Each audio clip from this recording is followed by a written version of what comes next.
natatakot ang supporters ni Merit at baka daw maulit o baka maudlot ang love team. So, yan ang ating pag-usapan for today's video. So, bago natin pagpatuloy ang ating pag-usapan for today's video, kung bago ka pa lang sa aking channel, please subscribe po, like, and pakit na rin po natin guys ang notification bell upang ma-update po tayo tuwing ako nag-upload patungkol sa mga viral, trending, and couple.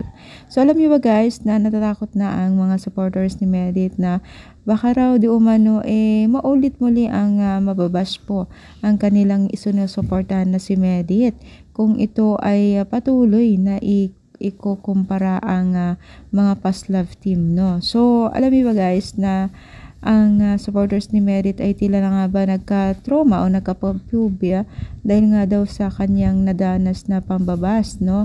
So, syempre guys, unang-una din, naiintindihan naman natin itong mga taga-supporters ni Merit, pero syempre, as a public o nasa public ka na, ay talagang kahit anong gawin mo pa na kilos, kahit anong gawin mo pang kagandang pakita, kabaitan, kung ang mga ibang basher ay napunta sa iyo walang kasaysayan, hindi yan makikita, kundi ang nakikita lamang po niyan mga mima ay puro pagkakamali. Kaya yan ay masabing basher is basher talaga.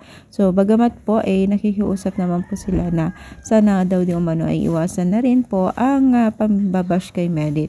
As of now naman po wala naman po tayong talagang nakikitang grabe kung mambash kay Merit, diba? Hindi kagaya nung last month na talagang grabe ang suffer ni Merit sa mga basher. Pero not today or now, yung status maging okay naman, naging maayos naman ang lahat, 'di ba? So, be happy sa ating achievement ng ibang tao, no? So, ano masasabi ninyo? I-comment down, palike po ating video. Thank you.